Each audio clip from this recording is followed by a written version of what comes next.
My name is Shauna, and this is my testimony. March 28, 2006. I was 6 months into my first deployment to Iraq. I was in my Humvee and had just heard over the radio that my sergeant was dead. Instantly, I was thrown into a state of shock and almost paralyzing calm. Suddenly, I had a high-pitched scream exit out of me. I was almost confused as to who made the sound. I felt like that odd vocalization didn't harmonize with the numbness I was feeling mentally and physically. Regardless, I carried on with the mission and every mission after. Within a day or two after my sergeant's death, I started hearing evil voices in my head, yelling all kinds of hateful things. It was an endless assault of words. It was 24/7, and it was loud. The tone was so malicious that it seemed foreign to me. The voices would be saying all of these wicked things that I supposedly wanted to befall the troops around me. In reality, the statements I kept hearing were the opposite of what I wanted to happen to anyone. The voices were so overwhelming due to their content and volume that I oftentimes found it hard to even concentrate on what someone was saying right in front of me. I was sure that having all of these ideations running constantly through my mind would somehow bring more death and destruction to the people I cared so much about. I didn't even know who I was anymore. I thought that one of two things could be happening. Either I was turning into a murderous psychopath, and the current desires of my heart hadn't come into agreement with the shouting voices in my head yet, or I was possessed. I made it through the last 6 months and finally headed home. I was still hearing the voices on the way out of the country, but it's like within a day of being back in the US, they disappeared. It seemed someone had turned the volume all the way down on the brain-shattering garbage that I'd been hearing day and night for the past 6 months. I wasn't complaining. I was relieved by the sudden silence. I had been back from Iraq for a little while when I ended up going to the psychiatrist for some issues I was having with obsessively checking and rechecking things. It had gotten very consuming, and it was incredibly aggravating. The doctor brought up my deployment, and he asked me if anything happened while I was overseas. It had been some time without hearing the voices, and I was feeling more confident to finally be able to share my experience. I gave him an explanation of the events, and he immediately told me that I had obsessive compulsive disorder, or OCD, triggered by a traumatic event. OCD is intrusive thoughts and obsessive behaviors. He went on to tell me that the reason why I heard the voices in Iraq was because my brain perceived that I was in a dangerous environment and was wanting to maintain physical control. To do this, it kept my stress internalized, which was causing the voices. When I came home, my mind knew it could relax, and instead of keeping things in my head, now I was compulsively repeating physical actions. It seemed like a good enough answer to me. It was about this time that I started taking antidepressants for the first time and continued to do so for many years. Prozac seemed to be the answer to all of my problems. I went to Iraq again in 2008 for my second 12-month deployment. When I got back home, I immediately started out processing the military, and at the end of 2009, I was discharged from the Army. I started slowly spiraling, and within a decade, I was a heroin addict and had gotten an abortion. I mistakenly thought murdering my unborn child would somehow make it like the pregnancy never happened. After deciding to go through with the procedure, I tried not to dwell on the actuality of what I was about to do. I just put one foot in front of the other until it was completed. I figured that I would be able to get past it like I did all of the other hard things in my life. Unfortunately, that was not the case, and that unthinkable action nearly destroyed me. It was now 2017, and I was living with my boyfriend in Kentucky. I had been using heroin for years, and I was heavily addicted. I was a walking zombie full of hatred for myself. The only thing I cared about was my next fix. I spent every dollar I had on dope. Every single month, I would borrow money from my friend I'd known since high school, just so I could make it till payday. She never denied me, and I was so thankful. That's when God sent in his secret agent, my Chihuahua. I named her Luna after my Army friend who killed herself not long before. I went through my days in a haze and took my little puppy everywhere with me. She was my partner in crime. Eventually, my cold, dead heart must have started to melt because when I would look down at that cute little face, something would stir deep down. While I was drowning in my addiction, God sent me what I needed the most. He sent love. The only thing I cared about for as long as I could remember was getting high, but now I found myself thinking about Luna's well-being. I began contemplating what would be her outcome if I died or got in trouble with the law. It seemed for the first time I started to realize that I had to get out of the situation that I found myself. I wanted to go back and live by my family.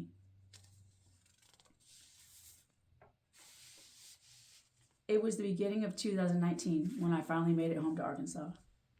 And within 2 weeks of arriving, I had a seizure while I was driving and totaled my car. Upon getting out of the hospital, I found out that my license had been suspended due to an unrelated incident. I was unable to drive for a year because of the seizure, and now I had to get a suspension straightened out. I had 2 more seizures within 6 months and knew that I was stuck.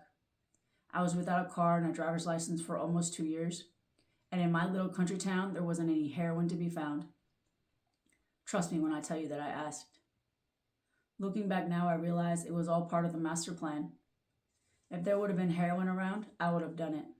And if I would have had a car, I would have went back to Kentucky a million times. I might have told myself some lie like, it's only for the weekend.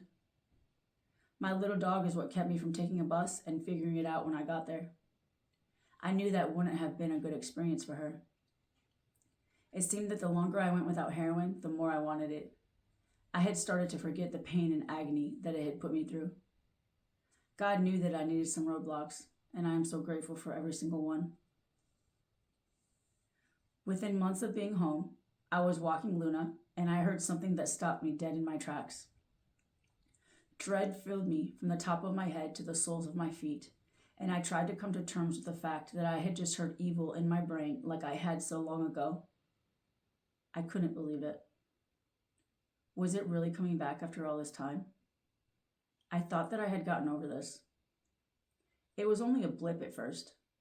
I felt that my brain had an evil skip, like some sadistic, malfunctioning vinyl record. The blip quickly turned into an inpouring of rapid-fire thoughts.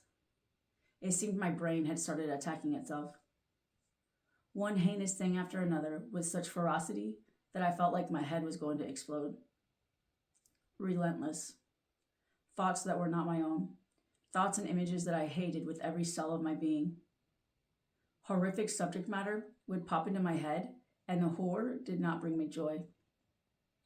The stuff in my mind seemed to be the opposite of what was in my heart, and that the only purpose of the thoughts was to cause me anguish. I felt like my brain was an evil villain bent on torturing me. The more misery a certain proposal caused me, the more aggressively it bombarded me with it. For well over a year, I lived in constant distress with the same doubts as before. Had I managed to lie to myself my whole life about who I really was? Was I deranged on some innermost level and the real me was finally bubbling to the surface? Or was this OCD brought on by past events that I never actually healed from? I had so many questions and no one to answer them. I spent many days and nights pacing in my apartment with tears rolling down my face, knowing that ending my life surely was the only solution to the madness. It was now 2021. By now I had been off heroin for about 2 years. I won't tell you that I was completely clean. I still partied from time to time, but it was never heroin. I felt dead inside. Doing hard drugs for such a long time sucked the life, motivation, and happiness right out of you. You stay empty until you replenish what was lost.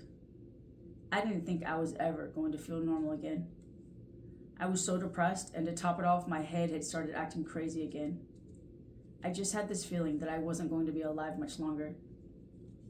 The choices from my past made me uneasy of where I was going to go in the next life. And I knew that before I got there, I wanted to have read the entire Bible. I was imagining traveling in some other realm with only the scriptures to use as protection against whatever gnarly things they might have there. As odd as that might sound, that's where my mind was at, and I began reading a few chapters a day. I didn't even realize at that time, but by reading the Bible every day, I was demonstrating an act of obedience to God. I suppose that the devil didn't like it too much, because within a few months, events transpired that would forever propel me in a certain direction. It was midsummer 2021, and I was laying on my bed on my stomach. Suddenly, I had an invisible entity with what felt like multiple legs jump on my back and pin me to the bed. It seemed like it weighed thousands of pounds, and no matter how much I struggled, I was completely at its mercy. A searing heat went through my body where it was sitting on me. After a minute or so, it released me, and I was no longer pinned to the bed. But after this happened, everything around me started getting strange. Soon, every time I would start to fall asleep, some invisible entity would grab me and prevent me from doing so. It would jostle me or lightly push me, and I was unable to rest. I can remember around the third day, I was desperately trying to sleep in my truck, and just when I was about to doze off, it pushed me hard enough that I slid off the edge of the seat. It seemed like it was trailing behind me somehow, connected with an invisible leash. It followed me everywhere. I thought I might outrun it by driving to different locations, but I never could. It was just a tad slower than me, but it always found me. Some nights when the unknown being caught up to me, there would be a loud thumping noise, like someone had just thrown a bag of potatoes into the bed of my truck. I would hear it hit, and then the next moment, the entity would be sitting behind me in the seat. The only other noise it ever made up to this point was a clicking sound. That's how I knew where it was and when it would arrive. The sound it made is what had me so unsure of what it could be. It seemed to grow over the course of the week. At first, it seemed small in stature, and the clicking sound was soft and close to the ground. As the week progressed, the clicking got louder and higher off the ground, until it seemed what I was dealing with had grown to about 6 feet tall or so. Along with the clicking noises I heard when it was near, I felt like this unseen enemy was grabbing me with these invisible tentacles, and wherever it would touch me, I could feel heat. It seemed to be mostly interested in the area above my heart. The best way I can describe it is that the tentacles were like veins. The one behind my heart was like an artery, and I felt the most heat there. It also seemed like the entity had made several smaller connections on various parts of the back of my head and my body. This thing also made my heart feel like it was cooking. My heart literally felt sunburnt. The sting in my chest was getting more severe as the week went on. I have never experienced anything like it. I had a long hunting knife my grandpa had given me, and one night I kept trying to cut through the place I felt it had connected to me behind my heart. I kept thinking that if I went through the motions in the physical realm, it would somehow carry over to the invisible realm. The shirt I had been wearing ended up with a huge hole, and I had a bloody scab where I had kept trying to sever the invisible tentacle's grip. I felt so alone, even with people around. Who can you tell? You almost don't believe it yourself. Something just hits your emotions different when your attacker is invisible, when it can walk through walls, when it finds you anywhere you go, when there's no way to fight it, and you don't even know what it is. This was a time I could rightly say the suspense was killing me. When I tell you that I didn't stop moving for over a week trying to stay ahead of that thing, I am not exaggerating. After about 7 or 8 days of this, I was at my breaking point. I can't tell you if I slept. I don't believe that I did. I felt like this unknown assailant was growing steadily stronger as I was getting weaker. I was playing Reiki cord cutting and frequency videos on YouTube that claimed to rid you of negative attachments. Nothing was working and I needed help. I wasn't sure how much longer I was going to be able to go on like I was. I had gone online and found a lady that said she was a Reiki cord cutter, and I thought she might be able to do something. Her business was about an hour drive from my town, but I was so tired and couldn't concentrate on the road and the GPS. I knew that I would never make it by myself. I knocked on my neighbor's door and told him that I had some entity attacking me and following me everywhere. I told him I needed a ride, but he could possibly be in a lot of danger by helping me. I reassured him if he didn't want to go that I would understand. My neighbor had done paranormal investigations in his past, so he didn't seem surprised when I told him the situation, and he didn't even hesitate when he said he would take me. His help was truly a blessing. My neighbor and I got on the road, and I continued to shuffle through the videos that I had been playing all week long. One of the options that I scrolled by had a picture of Jesus' face on the thumbnail, and the thing that was after me made a guttural sound like it was disgusted at the image. I should have known right then and there what I was dealing with, but I guess I was too fatigued to put it together. I just kept going back to the videos that were playing Reiki cord cutting in various frequencies. Depending on which video I would play, the entity would either burrow deeper or pull out of my back where it had made those connections behind my heart and other places. I was basing the success of each video on how much give and pull I felt. When we arrived, we learned that there were 2 women working at the establishment, and they were unable to do any Reiki cord cutting. I can't even remember the reason they gave, but I was sure that they had sealed my fate. I felt impending doom like I have never felt in my entire life. The only kind of help the ladies could offer me was a chakra reading. I didn't think I had any other options, so I agreed. As I walked back to the area where the lady was going to do my chakra reading, I was overcome with the feeling that I was doing the wrong thing. I knew that all the alternate religion had only seemed to make things worse up to this point, but that didn't stop me from laying back on the table and closing my eyes. Suddenly, this all-knowing sensation came over me. There was now something powerful in the room with me, and it wasn't the same entity I had been dealing with. This felt like a 30-foot giant had somehow crammed all of itself into that little back room. Its energy made the air feel thick, and I felt like an electric current was sweeping through the space. I felt as though whatever it was had crouched down inches from my face, saying, "Get up. Don't do this. Get up." I never heard anyone say a thing, but the thought was impressed so strongly on my mind, and the energy shift was so powerful that it might have well been screamed at me. I sat up so quick, just as the woman was leaning over me, about to start the chakra reading, that I must have looked like a dead person coming back to life in the morgue. It was at that very moment that I knew I was going to give it to God. If this entity burning my heart was going to kill me, I wanted the last choice I made on this earth having been asking God to help me. At least I would die with some peace, knowing that if God wouldn't help me, there's nothing else that could. I remember being happy that I felt this way, and I was almost surprised at my surrender. I told the lady that I had changed my mind about the chakra reading, and that instead I just wanted her to pray for me. I stood up and bowed my head while she did just that. It was a short prayer, only a minute or 2, and I don't remember a single word of it. I was so exhausted that I couldn't even concentrate on her, but I remember being happy that someone was talking to God for me. I was making my way out to leave after the prayer was finished, and the other lady working there said offhandedly, "You know, it sounds like a demon." I must have done a double take. A demon? Was she trying to say this was one of the devil's workers sent from hell? She seemed positive that it was. My neighbor and I left the establishment to start the hour-long drive back to my apartment. As soon as we got on the road, I immediately began looking up Christian exorcism prayers on the internet. I picked one and started playing it. Within a few words of the prayer, much to my surprise, the thing that had been after me for over a week started speaking. My friend didn't seem to hear it, but to me it was loud and clear. It sounded like a man was sitting right next to me having a conversation. The first thing he said was, "Hey, do you remember me? We met a long time ago, in Iraq." As soon as he asked the question, my mind immediately flashed to that awful day so long ago. I remembered myself sitting in my Humvee, letting out that horrible sound, and I said, "When I screamed." It was a statement, not a question, because I knew exactly what he was talking about. I don't know if I answered him out loud or not, but he responded, "Yes, I broke your heart in 2."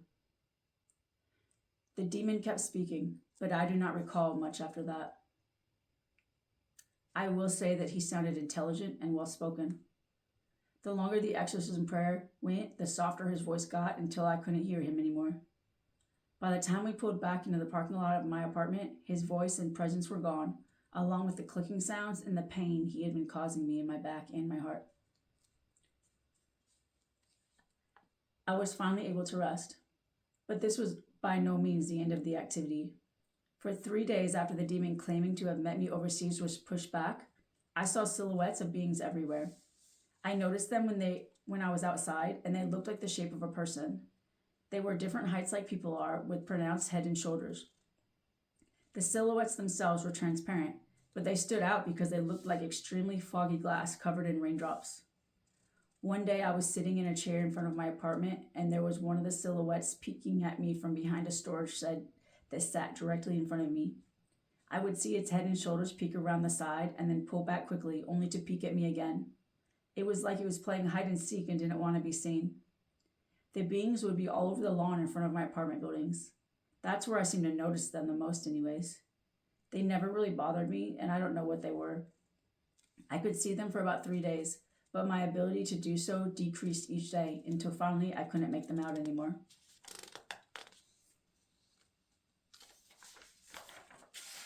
For the next 4 months, my apartment felt like a crazy house. It seemed my residence was an open portal, and all kinds of unpleasant things were always coming and going. Unlike the foggy shadow men I had seen outside, whatever came and went in my living quarters had quite an ominous feel. I got very sensitive to when things would arrive. I don't know if you've ever had a bat get stuck in your house, and they make those almost inaudible screeching sounds that you can feel more than you can hear, but that's the closest thing I can think to describe the sensation. The original demon was gone, but now it seemed a whole bunch of other ones came to take its place.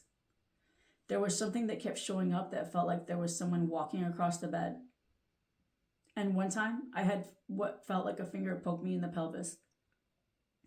I remember one time I had my feet hanging off the bed and something grabbed them.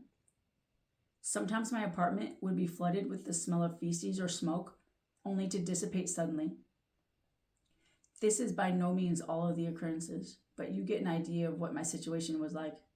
These visitations were happening almost every single day.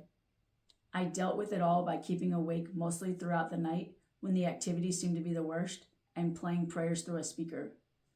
I would rest while the sun was still up, but even then, there was no guarantee of something not showing up. At the very end of 2021, I had another demon start messing with me, and it had me feeling the same kind of terror the very first one did. This one also seemed to follow me everywhere that I went. It could have been the same one that caused my heart to burn, but I'll never really know for my lack of visual. I am simply telling you how I perceived the things that were happening as best I can. I was playing the prayers regularly, and although the prayers would seem to drive off any activity around me for a certain amount of time, this most recent evil being was coming back faster each time and with more aggressiveness. It seemed that the demon was feeding off of me, like it was sucking something out of me. It felt like someone hooked a vacuum hose up to my sternum and turned on the machine each time this entity came around. It was very painful, and I was sure that whatever it was doing to me was going to end in my demise. With it attacking me more and more each day, my chest was physically aching, and I didn't know how I was going to get free. I was sitting in my room one afternoon during this particular attack, and I had a voice start speaking loudly and clearly to me in my mind. He told me he was an angel. I know it sounds crazy, and I might have doubted the experience myself if my life didn't change so drastically after the encounter. As soon as I heard the angel's voice, I shot to my feet and started sobbing like a child. Just hearing the voice, before I even received the content of the message, caused me to be overwhelmed with feelings of joy and sorrow at the same time. I could feel the angel's holiness. How do you feel holiness, you ask? I really cannot tell you. It's just something that your cells and DNA are processing in a way you've never processed anything in your life. It was an uncontrollable response. I couldn't have held back my tears if I'd wanted to. The angel had a simple message for me. He told me that I needed to go on a fast to be set free from this ongoing attack. Fasting is when you follow specific dietary restrictions for a certain amount of time while seeking the Lord in prayer. In the spiritual realm, it is a very, very powerful tool that brings you closer to God and in turn weakens the enemy. The angel told me a few things I won't mention, and he also gave me certain instructions for my fast. The last thing he stated was that he had love for me, and then he was gone. Within a brief time, I started the 7-day fast. The angel had instructed me to go 3 days without consuming food or water, followed by 4 days of drinking water only. I was very careful about not ingesting any water. I didn't even brush my teeth or shower. The angel had also told me to be very disciplined about the actual time I began and ended the fast.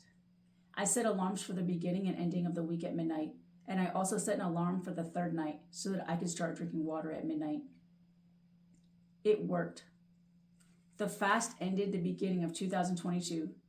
By the time the week ended, the hostile demon that was sucking my chest had backed off, and the activity that had been going on around me nonstop for months had ceased. I have never had my circumstance change so abruptly for the better in my entire life. I have done multiple fasts since then, and each one seems to bring me to new horizons. I have audibly heard chains break 3 times, which is a group of demons being destroyed, and have had one physical manifestation of a demon leaving my body. I still have much work to do, and I don't by any means believe that I have reached full deliverance yet. I'm pretty sure it's a lifelong battle. It really is war. Each time Jesus sets me free from something, I cannot believe how much lighter I feel and look forward to each new breakthrough. Even though I am still transforming, Jesus has helped me change so many of my toxic ways. I don't do drugs, drink, or smoke cigarettes anymore. I no longer feel like I must force myself to stay clean. I prefer sobriety now. I'm off antidepressants, and I have felt joy for the first time since I can remember. I have a conscience again, and I truly desire to do the things that make God happy, and in turn those things make me happy. The change I feel is so profound that I felt the need to write this letter. For the longest time, I assumed because of the things I'd done in life that I could never be redeemed. This belief made me feel hopeless, and I probably would have never sought God as hard as I did if I hadn't been through such a terrifying ordeal. This supernatural experience propelled me towards Jesus, and I realized that it wasn't too late for me after all. It doesn't matter what darkness plagues you. Jesus is the most powerful force that ever was and ever will be. There's nothing you could do in this life that he cannot free you from. Jesus loves you, and he just wants you to lean on him with all of your darkness so that he can help you heal. The devil wants you to believe that your sins are too great, but that couldn't be farther from the truth. Jesus will use people with the worst backgrounds for his most powerful testimonies. God is real. The Father is real. Jesus Christ is real. The Holy Spirit is real. God's army of angels is real. The devil's army of demons is real too. You must accept Jesus as your Lord and Savior to be okay in the next life. Please believe me.